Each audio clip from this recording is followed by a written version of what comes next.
మంచి జరగలేదు సార్. ఎందుకు అంటే కేసీఆర్కి దూరం ఎందుకు చేసినామంటే ఇప్పుడు రేవంత్ రెడ్డికి చేస్తే మా పిల్లగాళ్ళకు జాబ్ ఇస్తాడు, తక్కువ రాసినా ఎక్కువ రాసినా జాబ్ ఇస్తాడు.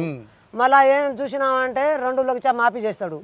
ఎంత అయినా వండని 5 లక్ష వండని 10 లక్ష వండని 2 లక్ష అయితే మాఫీ చేస్తాడు అందరికి ఇల్లుకు ప్రతి ఇల్లుకి. అట్లా అనుకున్నాం కానీ కేసీఆర్ చేసినందుకే రేవంత్ రెడ్డి చేసిండు. తత్తిమేకి గుండు గీపించిండు. ఇప్పుడు దాకా తలడం అలడం చేస్తున్నాం మేము అందరికి చేసి తర్వాత కొత్త బ్యాంకు పెట్టినా మంచిగా ఉండు, లేకపోతే మీరు గింత గట్టన్నా చెప్పినా మంచిగా ఉండు. కానీ ఒక్కొక్కరు ఏడుస్తారు తుడుస్తారు. మాకు రైతు బంధు లేదు, పిల్లగాళ్ళకు జాబు లేవు, మాకు బ్యాంక్కి మాపి రాలేదు, మాకు అందరికి గోసా పెట్టిండు రేవంత్ రెడ్డి. ఒక బస్ పీరి పెడతా అన్నాడు, ఆ సిటీఓనికి బస్ పీరి. మాకు ఏం వస్తుంది అది? మేము రైతు బిడ్డము, మాకు రైతుకు బాగా చేస్తే మాకు ఆనందం ఉండు. ఆట ఆడి పాట ఆడి భాగవతం ఆడి ఓటు వేసినాం రేవంత్ రెడ్డికి, మాకు ఏం వచ్చింది?